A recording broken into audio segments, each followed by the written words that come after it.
자, 이제 이번 시간에는 pyqt를 활용을 해서 투사체 운동의 궤적을 계산하고 출력해 줄 수 있는 프로그램을 마무리 지어 보도록 하겠습니다.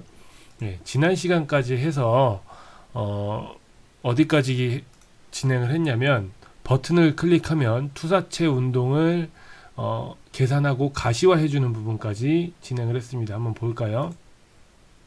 자, 이렇게 이 부분까지 진행을 했습니다. 그래서 지난 시간하고 본 프로그램하고 조금 달라졌죠. 이 부분은 제가 GUI의 위치를 좀 깔끔하게 정리를 했고요. 일단 포탄 날리기 한번 해볼게요. 그러면 이렇게 날아가죠. 그쵸? 여기까지 했던 거 맞죠? 40으로 속도를 바꾸면 이렇게 좀 멀리 날아가고요. 속도가 빨라지니까. 자, 여기까지 했고, 지난 시간하고 바뀐 게 무엇이냐면, 지난 시간에는 벨로시티 40요 입력밖에 없었잖아요. 그런데 제가 앵글하고 앵글을 입력할 수 있는, 각도를 입력할 수 있는 창을 새로 만들었고요. 그 다음에 장애물의 위치를 입력할 수 있는 창과 라벨을 따로 만들었습니다. 다음 버튼도 포탄 날리기 버튼만 있었는데, 파일로 저장할 수 있는, 그쵸, CSV 파일로 저장하는 기능을 만든다고 했죠. 그 버튼도 만들었습니다. 그리고 위치를 좀 변경해서 정리를 했고요. 이 부분은 뭐 여러분들하고 같이 할 필요까지는 없을 것 같아가지고 제가 미리 좀 진행을 해뒀고요. 이 부분은 여러분들이 스스로 해보시길 바랍니다. 아주 이 부분은 뭐 다 설명했으니까 쉽겠죠, 그쵸? 그러면 이제 어떤 기능을 구현을 해봐야 하냐면, 지금 포탄 날렸을 때 포탄 궤적을 가시화했잖아요, 그렇죠? 그런데 지금 이제 지금 여기서 현재 반영되고 있는 건 포탄의 초기 속도만 반영이 되고 있죠. 그래서 여기서 앵글도 반영을 해서 포탄이 날아가는 각도도 조절을 할 수 있고, 그 다음에 이 옵스터클의 위치도 조정을 해서 옵스터클이 어디에 있는지까지 한번 반영을 해보는 부분, 그 부분을 진행을 해보도록 하겠습니다. 우선 지금 여기서 벨로시티, 그쵸? 이 벨로시티를 저장을 하잖아요. 그럼 여기서 벨로시티 말고 앵글도 저장을 해야겠죠, 그쵸? 그럼 앵글을 또 이거랑 똑같이 저장을 하면 됩니다. 앵글도 어떻게 하면 되느냐? 지금 여기 벨로시티 받았듯이 이 앵글을 받는데, 이번에는 라인 에디트 벨로시티를 만들었잖아요. 그것처럼 라인 에디트 앵글이라는 걸 제가 만들어 뒀습니다. 보실까요? 여기에 라인 에디트 앵글, 여기 있죠. 라인 에디트 앵글을 만들어 놨죠. 똑같은 방식으로 만들어 놨습니다. 그쵸? 라인 에디트 앵글, 요거를 여기에서 받아와서, 라인 에디트 앵글 언더바 앵글, 받아와서 똑같이 앵글을 받아오면 되고요. 그 다음에 이렇게 받아온 앵글은 뭐라고 했습니까? 여기에다가 이게 각도 단위로 우리가 입력을 했는데, 각도를 라디안으로 바꿔야 되기 때문에 이렇게 바꾼다고 했었죠, 그쵸? 이렇게 했습니다. 자, 이제 실행을 한번 해볼게요.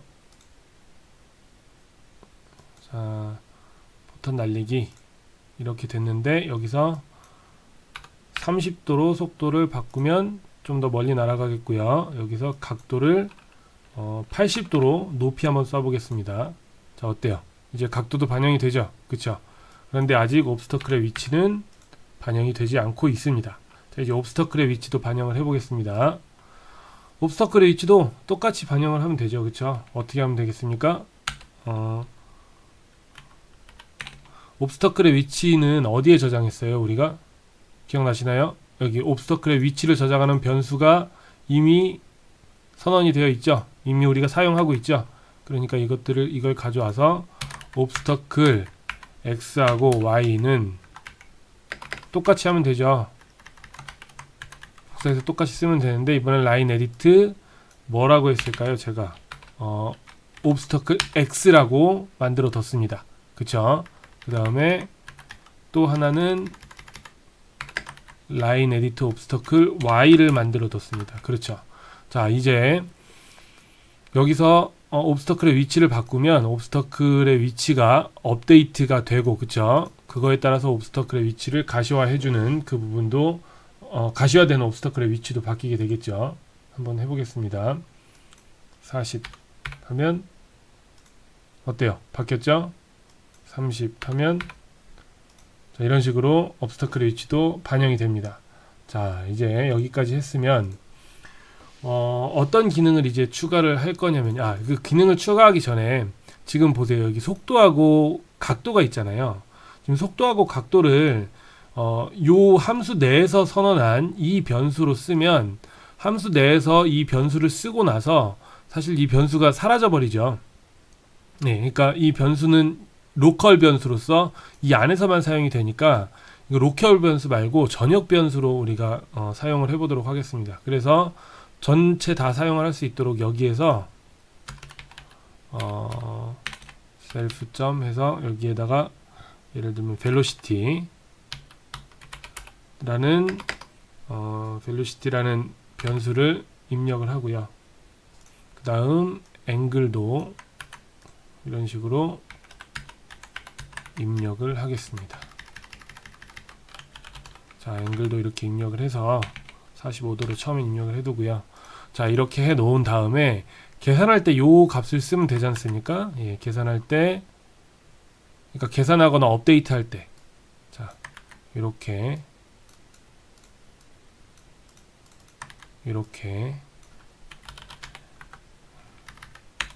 예, 계산하거나 업데이트를 이 변수에다 하고 우리가 지금 여기서 계산할 때 이 변수를 쓰면 되는 거죠. 이렇게 자, 이렇게 하지 말고 자, 요건 지금 각도로 되어 있는 앵글이 저장되어 있는 거고요. 요걸 라디안으로 바꾸겠습니다. 네, 변수 이름을 앵글 라디안으로 바꿀게요. 이렇게. 자, 어때요? 그러면 전역 변수에 요 앵글이 저장되어 있고, 그쵸? 이 클래스 내부의 변수에 그 클래스 내부 변수 앵글이라는 변수에는 앵글이 저장되어 있는 상태고, 그걸 라디안으로 바꿔서 여기에서만 라디안 단위의 앵글은 쓰고 없애는 걸로 그렇게 하고요. 벨로시티는 우리가 요 벨로시티를 사용을 하면 되겠죠. 이렇게 되면 여기도 있죠. 이렇게 되면 우리가 입력받은 속도와 각도, 그 다음에 옵스터클의 위치 등이 요 변수에 저장이 되게 되는 겁니다. 그래서 왜 우리가 그 함수 내에 있는 변수로 쓰고 버리는 게 아니고 왜 외부의 변수를 만들어서 이 변수에 이 값을 저장을 해 놓고 싶으냐? 우리가 나중에 출력 기능을 쓴다고 했잖아요. 그렇죠? 출력을 할 때 저는 뭘 출력을 하고 싶냐면 이 투사체의 초기 속도와 그 다음에 투사체의 발사 각도, 그 다음에 투사체의 궤적을 출력을 하고 싶은 겁니다.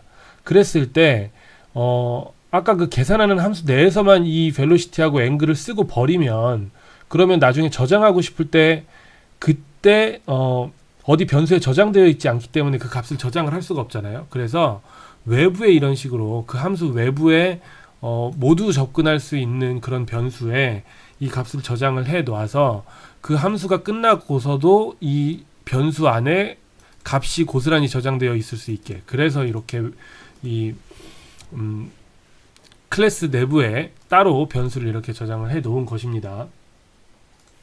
자, 그래서 우리가 저장하고 싶을 때 이 변수하고 이 변수에 저장되어 있는 값을 출력하고 싶을 때, 파일로 출력하고 싶을 때 이 값을 출력하면 되는데 궤적도 출력하고 싶다 그랬죠. 그쵸? 그러니까 궤적을 저장할 수 있는 그런 변수도 한번 만들어 놓도록 하겠습니다.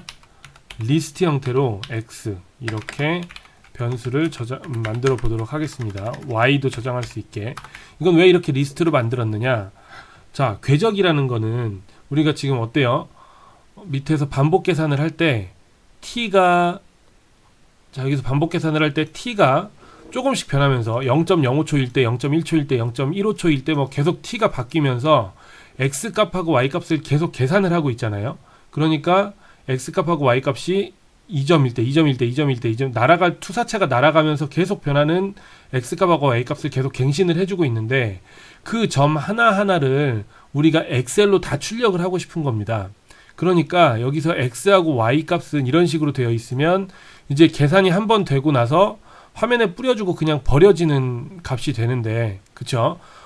혹은 여기에 저장이 되고 있기는 하지만 여기에는 값을 하나밖에 저장을 할 수가 없잖아요. 그러니까 리스트 형태로, 아까 전에 리스트 형태로 만들어서 값을 계산하고 나면, 여기서 계산하고 나면 값을 리스트 x에다가 append 함수를 사용을 해서 저장을 하는 겁니다. 그 다음에 y 리스트 y라는 변수에다가는 y 값을 저장을 하고요. 그럼 이제 어떻게 되느냐, 계산을 하고 가시화를 하기 전에, 그러니까 화면에 뿌려주기 전에 그 값을 온전하게 리스트의 형태로 저장을 해 놓는 거죠.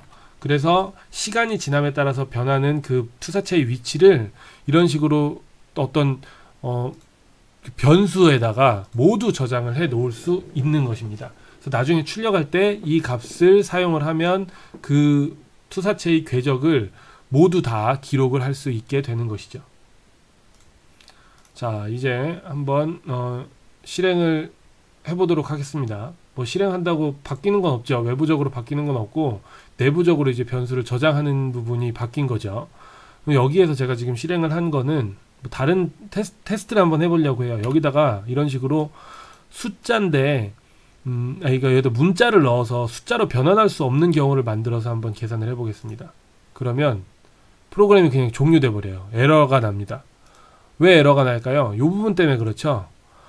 여기서 받은 그 텍스트를 숫자로 변환을 해라라고 명령을 했는데 숫자로 변환할 수 없는 텍스트가 들어오니까 에러를 띄우고 종료시켜 버리는 겁니다. 그럼 그런 경우에는 어떻게 하기로 했죠? 에러를 처리한 거는 뭐였냐면 try except라는 함수를 쓰기로 했죠. 그래서 요 네 줄을 try 해보고, 만약에 이 네 줄을 try 해보고, 그러니까 실행을 시켜보고 에러가 발생을 하면 어떻게 하면 되느냐, 자, 사용자한테 경고를 해줘야겠죠. 여기에다가는 숫자만 입력할 수 있습니다 라는 걸 경고를 해줘야 되죠. 그거를 스테이터스 바, 그러니까 상태창에다가 요 밑에 바로 요거 출력한 곳 있죠. 이 상태창에다가 출력을 해주겠습니다. 스테이터스 바에 show 메시지 하고 여기에다가 숫자만 입력 가능합니다 라고 쓰도록 하겠습니다. 자, 그러면 여기를 했을 때 에러가 나면 except를 실행을 하고요. 만약에 else 하면 어떻게 되느냐, 이게 온전히 다 실행이 되면 이제 이 부분을 실행을 하게 되는 거죠. 이 부분은. 자, 이렇게. 그러면 어때요? 이 부분을, 자, 아까 없을 때는 요거 실행하고 바로 요 부분 실행하는 걸로 되어 있었죠. 지금 달라진 건 뭡니까? 요 부분을 실행하고 요 부분을 실행하는 건 변함이 없는데, 만약에 여기서 에러가 나면, 에러가 나면 요것만 실행하고 요 else에 있는 부분은 실행하지 않는다. 그렇게 되는 것입니다. 자, 한번 테스트를 해볼게요. 자, 여기에 지금 요 또 그냥 숫자를 입력을 하고 포탄을 날리면 이렇게 되겠죠. 자, 이 부분을 25로 바꾸고 앵글을 뭐 80도 정도로 바꾸고 속도는 30으로 바꾼 다음에 포탄 날리기 하면 다 잘 반영이 되는 걸 보실 수가 있습니다. 근데 여기에 이렇게 우리가 뭔가 숫자로 변형할 수 없는 문자를 넣고 포탄 날리기를 클릭해 보겠습니다. 그럼 어때요? 여기에 숫자만 입력 가능합니다 라고 해서 프로그램이 종료는 되지 않죠. 그쵸? 그래서 이 부분을 다시 이렇게 숫자로 바꾸면 정상적으로 계산이 되는 것을 확인하실 수가 있습니다. 자, 이제는 어떤 기능을 구현을 할 거냐, 포탄이 날아가서 장애물에 맞는지 안 맞는지를 체크를 하는 부분을 구현을 하겠습니다. 지금 우리가 어떻게 구현이 되어 있느냐, 이 부분 기억나시나요? 이 부분 왜 이렇게 했는지. 만약에 투사체의 y좌표가 0보다 작으면, 즉 땅에 닿으면 그냥 계산을 종료한다고 했죠. 근데 땅에 닿았다는 건 무슨 말입니까? 투사체가 장애물을 맞추지 못했다는 이야기예요. 그렇죠? 그럼 여기에다가 스테이터스 바에다가 출력을 해보겠습니다. 뭐라고 출력을 할 거냐? 땅에 닿으면 장애물을 못 맞췄다는 이야기니까 빛 맞았습니다 라고 출력을 해보겠습니다. 그럼 원하는 대로 동작을 하는지 보도록 하죠. 자, 포탄 날리기. 빗 맞았습니다. 그쵸? 빗 맞았습니다 라기보다는 맞추지 못했습니다 라고 할게요. 그냥 추지 하였습니다. 이렇게 출력을 했습니다.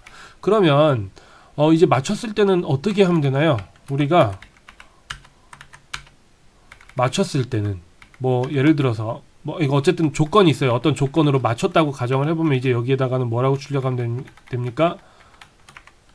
맞추었습니다 라고 출력을 하고 그 다음에 이 루프를 빠져나가면 되겠죠. 그럼 딱 맞는 순간에 그 순간에 요걸 출력을 해주고 그냥 프로그램이 다시 대기 상태로 들어가는 거죠. 그쵸? 그러면 요 부분을 이제 어떻게 해야 될까요? 뭔가 우리가 distance distance 뭔가 거리를 계산해서 그 거리가 일정 기준 안으로 들어오면 그러니까 결국엔 투사체하고 그 장애물하고 거리를 우리가 계속 계산을 해서 그 거리가 디스턴스가 일정 거리 안으로 들어오면 맞췄다고 가정을 하고 프로그램을 계산을 종료시키는 이걸 맞췄습니다를 출력을 하고요. 그렇게 알고리즘을 짜면 되겠죠. 그럼 여기서 볼게요.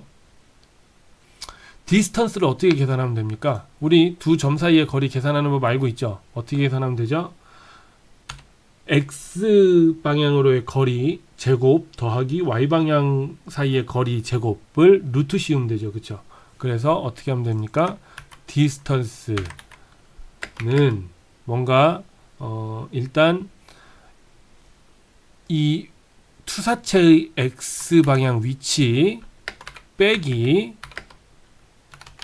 투사체가 아니고 옵스터클의 x방향 위치 이렇게 하면 뭡니까? 이렇게 하면 투사체하고 옵스터클의 x방향의 거리가 되죠. 그러니까 이거 더 곱하기 같은 거 하면 제곱이 되는 겁니다. 그쵸? 즉 x방향의 거리의 제곱 더하기 이제 똑같이 하면 되죠. 이걸 어떻게 하면 됩니까? y방향에 대해서도 똑같이 투사체의 y방향의 좌표 그 다음에 장애물의 y방향의 좌표를 뺀 다음에 그거를 제곱을 하면 이제 거리의 제곱 x방향 거리의 제곱 y방향 거리의 제곱이 된 거고요. 그걸 두 개를 더한 다음에 이거 이제 루트를 씌우면 되죠. 그럼 요거를 괄호로 전체를 묶고 루트를 씌우겠습니다. 그럼 루트는 어떻게 계산할 수 있느냐? 자, 우리가 math라는 모듈을 임포트했죠. 여기에 sqrt라는 스퀘어 루트입니다. 예. 요 함수를 사용을 하면 이 괄호 안에 있는 걸 루트를 씌워주게 됩니다. 그러면 실시간으로 이 거리가 계산이 되게 되는 것입니다. 그래서 지금 보시면은 루프를 계속 돌면서 장애물의 위치는 변하지 않죠. 그렇지만 이 프로젝타일 투사체의 위치가 계속 변하는데 그 계속 변하는 위치를 업데이트 해가면서 실제 그 투사체와 장애물이 떨어진 거리를 계산을 하고 있고 그 떨어진 거리가 일정 기준 이하로 들어오면 여기서는 1이라고 했습니다. 그 1 이하로 들어오면 맞췄다고 가정을 하고 계산을 끝내는 그런 알고리즘을 지금 만든 것입니다. 그럼 이것이 제대로 동작하는지 한번 보도록 하겠습니다. 자, 일단 포탄 날리기를 하면 이렇게 되겠죠. 얘를 좀 가까이 가게 하려면 속도를 뭐 한 30 정도로 해보겠습니다. 자, 그럼 이제 약간 빗나갔죠. 각도를 좀 올려볼까요? 50도로. 자, 50도에도 약간 밑으로 갔죠. 그럼 51도 정도 올려보겠습니다. 자, 어때요? 가까이 가니까 딱 맞으면서 맞췄습니다 라고 됐죠. 자, 이제 우리가 원하는 프로그램의 모습이 점점 갖추어지고 있습니다. 속도하고 각도를 조절할 수 투사체의 속도하고 각도를 조절할 수 있고요. 그 다음에 장애물의 위치를 입력을 할 수 있고요. 예, 30 장애물의 위치를 입력할 수 있고 그 다음에 포탄의 궤적을 계산을 해서 포탄이 장애물에 닿으면 맞췄습니다를 출력을 해주고 맞추지 못하면 빗 맞았습니다를 출력을 해주고 그리고 그 내부적으로 계산한 결과는 이 안에 변수에 전부 저장이 되고 있는 형태입니다. 자, 좀 빗나갔죠? 맞춰볼까요? 45. 자, 맞았습니다. 어때요? 여기까지는 지금 제대로 동작을 하는 것을 보실 수가 있습니다. 자, 이제 마지막으로 자 여기 모든 기능을 다 구현했죠. 마지막으로 파일로 저장하는 요 버튼만 빼고요. 그쵸? 계산을 한 다음에 그 계산 결과를 파일로 CSV 파일로 저장하는 요 부분을 이제 구현을 해 보도록 하겠습니다. 지금 제가 요 버튼을 미리 만들어 놨다고 했죠. 그래서 이 버튼 만들어진 부분을 보면 어떻게 만들어 놨느냐, 자 여기 있죠. Q 푸시 버튼에서 파일로 저장해서 세이브 버튼이라는 변수명으로 만들어 놨고, 세이브 버튼이라는 그 버튼을 클릭을 하면 세이브 버튼 클릭드라는 함수를 실행시키도록 연결을 해놨습니다. 세이브 버튼 클릭드라는 함수를 제가 이렇게 만들어 놨어요. 미리 세이브 버튼 클릭드. 그래서 여기에다가 이제 파일 저장하는 부분을 구현을 하면 됩니다. 자, 그러면 이제 여기에다가 직접 구현을 할 수도 있지만 파일을 저장한 CSV 파일로 저장하는 함수를 별도로 만들어서 여기서는 그 함수를 불러서 쓰고, 그 다음에 저장이 완료되면 self.statusbar.show message 해서 스테이터스 바에 상태 바에 파일로 저장 완료하였습니다 라는 문구를 출력할 수 있도록 이제 여기에다가 호출할 그 함수를 구현을 하면 되겠죠. 그 함수는 외부에다가 저장을 해보도록, 구현을 해보도록 하겠습니다. 자, 우선 함수 이름을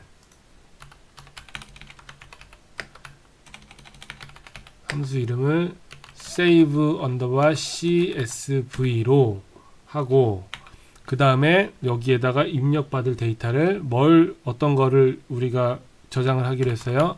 벨로시티를 출력을 하기로 했고, 앵글을 출력을 하기로 했고, 그 다음에 언더바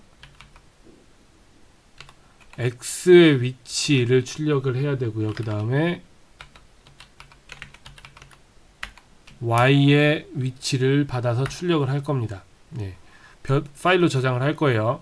변수명을 벨로시티, 앵글, 요거는 그냥 속도하고 각도니까 이렇게 그냥 변수명을 이렇게 정했고요.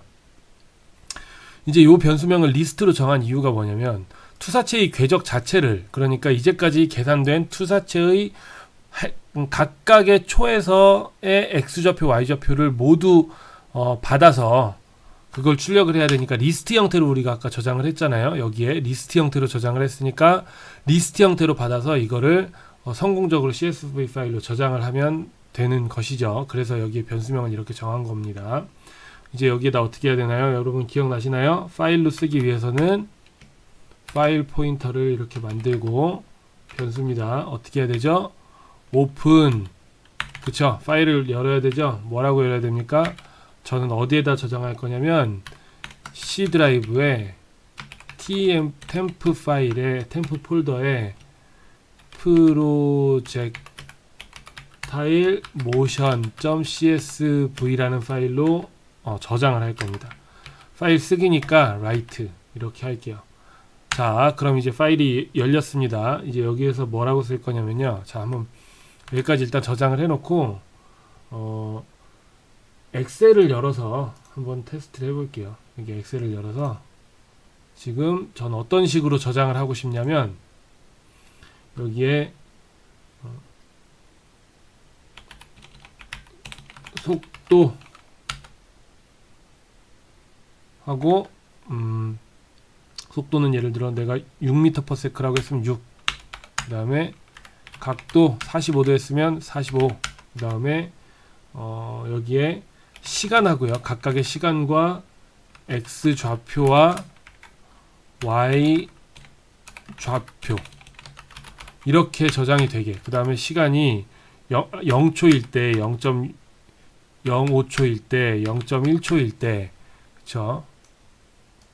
이렇게 될 때 x 좌표가 뭐 예를 들면 뭐 0, xy 좌표가 0,0이었다가 1,1이었다가 2,2였다가 3,3이었다가 이런 식으로 요런 형태로 저장을 하고 싶은 겁니다. 일단 이거 다 지우고, 이게 CSV 파일 형태로, 그래서 저장을 다른 이름으로 저장을 해서 템프에 여기에 CSV 파일 있죠? CSV 파일 여기 있다. 이 형태로 파일 이름을 그냥 테스트라고 해볼게요.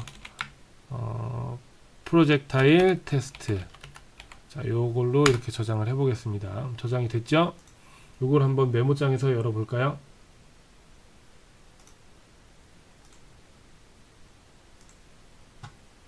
자, 좀 전에 저장한 게 PJ 테스트라고 여기 저장이 되어 있는 게 보이시죠? 여기. 그쵸? 방금 저장한 거고요. 이걸 메모장에서 열어보겠습니다. 메모장에서 열면 이런 형태로 저장이 되어 있죠. 속도 6, 각도, 콤마 45, 시간, 콤마 x좌표, 콤마 y좌표, 그 다음에 계행하고 0, 0, 0. 그러니까 시간, x좌표, y좌표, 시간, x좌표, y좌표, 시간, 콤마 x좌표, 콤마 y좌표, 이런 식으로 저장이 되게 되어 있어요. 그쵸? 우리는 그러니까 출력을 이렇게 하면 됩니다. 그럼 맨 처음에 뭘 출력해야 됩니까? 속도, 콤마 6을 출력을 하면 되죠. 그쵸? 이 6이 뭐예요? 실제 속도죠. 그러니까 여기에다가 어떻게 하면 되냐면 템프 하나 임의의 변수를 만들고 여기에 속도, 콤마 6 하고 콤마 슬래시 n 이렇게 요걸 첫째 줄에 저장을 하면 보세요. 요게 저장이 되는 겁니다. 속도, 콤마 6, 콤마하고 계행. 그쵸? 그런데 이 6은 우리가 이렇게 숫자 6을 쓰는 게 아니고 뭘 가져와서 써야 됩니까? 여기 있는 속도를 가져와서, 그쵸? 여기 있는 속도를 받아와서 그걸 여기다 쓰면 되죠. 그쵸? 그러니까 여기까지는 그대로 하고 더하기, 요것도 맨 마지막에 콤마 계행 문자까지는 더해주고요. 이렇게 더해주고. 자, 어때요? 지금 속도 콤마 했죠? 그 다음에 콤마 했으니까 콤마 계행 문자까지 했으니까 여기에다가는 속도를 출력을 하면 되죠. 속도를 더하면 되죠. 여기에다가 우리가 받은 속도 벨로시티를 그냥 넣으면 되는데 이거는 숫자로 되어 있죠. 그쵸? 숫자형 변수로 되어 있으니까 여기 스트링하고 더할 수 없으니까 형을 바꿔줘야겠죠. 스트링의 형태로 이렇게. 그러면 어떻게 되느냐, 이 템프에는 속도, 콤마, 숫자, 콤마, 계행 문자까지 이렇게 템프에 저장이 됩니다. 그럼 이제 이거를 어디에다 쓰면 됩니까? 파일에다 쓰면 되죠. out 파일 포인터 fp.writelines 한 다음에 여기에다가 템프 방금 만든 요걸 여기다가 쓰면 첫 줄이 완성된 겁니다. 요 첫 줄이 완성됐고요. 이제 그 다음에 각도 하면 되죠. 자, 이제는 어때요? 계속 비슷하게 반복하면 됩니다. 자, 이번에는 여기는 각도하고 앵글을 넣으면 이제 각도하고 계행 문자까지 해서 요 두 번째 줄까지 출력을 한 겁니다. 그 다음 이제 세 번째 줄 출력하면 되죠. 시간, 콤마 x좌표, 콤마 y좌표. 이것도 똑같이 하면 됩니다. 똑같이 출력을 하되 요 부분만 이렇게 시간, 콤마 x좌표, 콤마 y좌표. 자, 이렇게 시간, 콤마 x, 콤마 x좌표, 콤마 y좌표 계행 문자까지 해서 넣으면 이제 여기까지 출력이 된 거고요. 이제 여긴 어때요? 시간하고 x좌표, y좌표를 차례로 출력을 해야 되는데 지금 리스트에 저장된 걸 모조리 출력을 해야 되겠죠. 그러니까 포문을 돌려서 계속 차례로 출력만 해주면 됩니다. 자, 이제 볼게요. 포문 해서 몇 번 반복을 해야 되냐. 포문 i하고 in range 뭐 10번을 반복해야 되는지 100번을 반복해야 되는지 모르는데 중요한 건 여기 받은 리스트에 저장된 엘리먼트의 개수만큼 반복하면 되죠. 이 length, 요 len 함수가 뭐였죠? 여기에 100개 저장되어 있으면 100이라는 숫자를, 10개 저장되어 있으면 10이라는 숫자를 나타내는 거죠. 그쵸? 그래서 이 리스트에 저장된 숫자만큼 반복을 해서 출력을 하면 됩니다. 이제 자, 출력하면 됩니다. 요거를 똑같이 출력을 하면 돼요. 그런데 이제 보세요. 그런데 우리가 출력해야 되는 게 시간, x좌표, y좌표였죠. 그러니까 일단 현재 시간을 먼저 계산을 해야 됩니다. 시간은 뭐였습니까? 밑에 0.05초 단위로 우리가 계산을 했죠. 보세요. 폼을 돌릴 때 i가 0일 때는 0.05초, i가 1일 때는 1초 그렇게 됐죠. 요걸 고스란히 가져와서 복사해서 여기다가 붙여 넣습니다. 그럼 어때요? i가 그러니까 첫 번째 저장되어 있는 이 리스트에 첫 번째 저장되어 있는 x 좌표하고 y 좌표는 i가 0일 때, 즉 시간이 0초일 때 계산된 거라는 겁니다. 그러니까 이제 우리는 지금 시간을 계산을 했어요. 그렇죠? 그러니까 이 시간을 여기다가 넣으면 됩니다. 그러면 자 어떻게 하면 되느냐면 이따가 일단 모르겠습니다. 일단 t 시간 더하기 그 다음에 콤마 더하기 그쵸? 시간 했으니까 뭡니까? x 좌표 x 좌표니까 근데 x 좌표니까 요거에 0번째 엘리먼트가 돼야겠죠. 더하기 콤마 더하기 y 좌표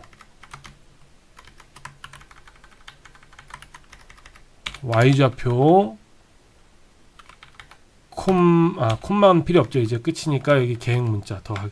자 이렇게 하면 됩니다. 이제 콤마는 어때요? 따옴표로 묶어줘야 되죠. 이렇게 따옴표로 묶어주고 다음 요거는 지금 숫자 형태잖아요. 이걸 뭘로 바꿔줘야 됩니까? 스트링 형태로 바꿔줘야 됩니다. 요것도 숫자 형태니까 스트링 형태로 바꿔주고요. 다음에 요것도 스트링 형태로 바꿔줍니다. 그리고 이건 0이 아니고 인덱스가 i가 되어야겠죠. 그쵸? 자, i. 자, 그럼 이제 어떻게 되는 겁니까? i가 0일 때 그때는 시간이 0이고요. 그래서 0이 텍스트로 되어 있고 그 다음에 거기에 콤마 0 콤마 그 다음 첫 번째 엘리먼트 그러니까 x 좌표 첫 번째 x 좌표의 첫 번째 엘리먼트 콤마 y 좌표의 첫 번째 엘리먼트 그 다음 계획 문자까지 해서 이렇게 해서 저장하는 겁니다. 이게 포문으로 되겠죠. 그래서 포문을 이제 다 돌고 나면 모든 걸 우리가 원하는 걸 모든 걸 저장을 했기 때문에 파일을 닫아주면 되죠. out fp.close. 자 이렇게 하면 우리가 원하는 CSV 파일을 저장하는 그런 함수를 완성을 했고요. 이제 이 함수를 쓰면 되죠. save.csv. 어디에다 쓰면 됩니까? 버튼을 클릭했을 때 save.csv를 하고 여기다 이제 인자를 넘겨줘야겠죠. 맨 처음에는 뭐였습니까? 속도였죠. 그러니까 속도였으니까요. 속도는 어디에 저장되어 있습니까? 벨로시티에 저장되어 있죠. 그 다음에 각도였죠. 각도는 어디에 저장되어 있습니까? 앵글에 저장되어 있죠. 그 다음에 x 위치는 어디에 저장되어 있습니까? 리스트 x에 저장되어 있죠. 그 다음에 y 위치는 어디에 저장되어 있나요? 리스트 y에 저장되어 있습니다. 자 이렇게 그러면 버튼을 클릭하면 계산된 결과 속도하고 각도하고 그 다음에 투사체의 궤적까지 모두 저장하는 파일이 되겠죠. 모두 저장하게 되겠죠. 자, 이 부분을 실행시켜 보도록 하겠습니다. 이제 자 이렇게 실행이 됐고요. 이제 계산하기 전에 우선 폴더를 열어서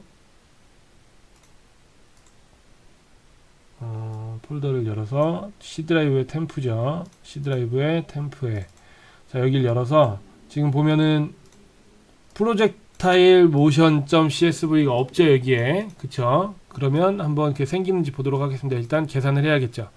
포탄 날리기 계산을 합니다. 이렇게 궤적 계산을 합니다. 좀 높게 날려볼게요.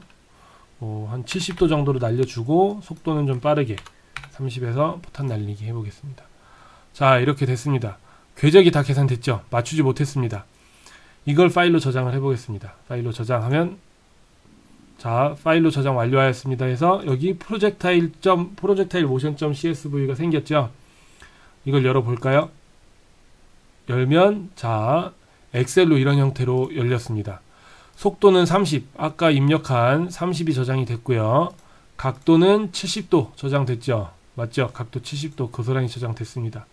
그 다음에 시간이 0초, 0.05초, 0.1초, 0.15초 이렇게 시간이 진행됨에 따라서 계산된 x 좌표하고 y 좌표가 이렇게 출력이 됐습니다. 자 이렇게 출력이 됐는데 중간중간에 왜 0이 들어가 있을까요? 한번 이거 그려볼까요? 상당히 많이 저장되어 있는데요. 지금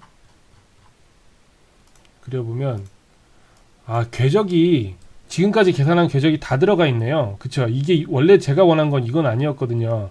마지막에 계산한 궤적만 저장되도록 했으면 좋았을 텐데 지금 왜 이렇게 되었냐면, 왜 이런 현상이 벌어졌냐면, 일단 이건 끄겠습니다. 엑셀은 끄고 보면은 우리가 계속 이 리스트에 X하고 Y에 계속 넣기만 했죠. 그쵸? 그러니까 첫 번째 계산한 궤적도 넣고, 두 번째 계산한 궤적도 넣고, 세 번째 계산한 궤적도 넣고, 항상 넣기만 하잖아요. 그쵸? 그러니까 여기에는 그간의 궤적이 계속 쌓일 수밖에 없는 거예요. 그러니까 우리가 사실은 어떻게 해야 되느냐면, 이 궤적을, 그러니까 그 궤적 포탄을 발사하는 버튼을 누르는 순간에 이 리스트를 초기화해 줘야겠죠. 비워줘야 됩니다. 그거를 여기다가 넣을게요. 이 부분은. 예, 이렇게. 그러면 이 리스트가 이제 비워지겠죠. 그리고 나서 마지막으로 계산된 궤적만 저장이 되게 되겠죠. 한번 다시 해보겠습니다. 자, 한번 계산을 하고 그 다음에 또다시 계산을 해볼게요. 30에 각도를 70도 정도 각도로 하고 버튼 날리기. 자, 이제 됐습니다. 자, 파일로 저장을 하겠습니다. 파일로 저장해서 파일로 저장 완료되었습니다. 됐죠? 이제 끄고 지금 저장한 걸 확인을 해보겠습니다. 저장한 파일을 열어보면, 자, 아까랑 다르게 한 번만 저장됐습니다. 궤적이 하나만 저장됐고, 요거를 그래프로 그려보면 어때요? 70도 각도로 쏘아 올린 그 궤적이 바로 계산이 된 것입니다. 자, 이런 식으로. 자, 어때요? 자, 정확하게 우리가 원하는 동작을 하는 프로그램을 구현을 하였습니다. 자, 이렇게 해서 PyQt 모듈을 활용을 해서 그래픽 유저 인터페이스를 만들었고, 그리고 거기에 우리가 원하는 투사체 궤적을 계산할 수 있는 계산기를 만들었습니다. 네, 그 결과는 이렇고요. 이 장애물도 우리가 입력할 수 있고, 장애물이 투사체가 장애물을 맞췄는지 안 맞췄는지도 판단을 해서 출력도 해주고, 그 다음에 파일로 저장도 해줄 수 있는 그런 간단하지만 그래도 뭔가 나름의 기능을 하는 그런 프로그램을 만들었습니다. 이걸 잘 응용하면 뭐 재밌는 게임도 만들 수 있고요. 그리고 뭐라고 해야 될까, 대포 두 대를 놓고 서로 대결하는 게임도 만들 수 있고요. 그렇죠. 원하는 프로그램을 만들 수 있고, 이제 여러분들은 이 영상을 보신 분들이나 아니면 이 수업을 들으신 분들은 여러분들 나름대로 원하는 프로그램을 하나 설계를 해보고 작성을 해보세요. 지금 제가 보여드린 이 프로그램을 그대로 따라하는 것도 물론 좋지만, 여러분들이 생각한 프로그램을 이런 기능을 활용을 해서 간단하게나마 구현을 해보는 것이, 그것이 진짜 여러분들의 프로그래밍 스킬을 늘려주는 그런 방법이 될 것입니다. 자, 수업은 여기까지 하도록 하겠습니다. 감사합니다.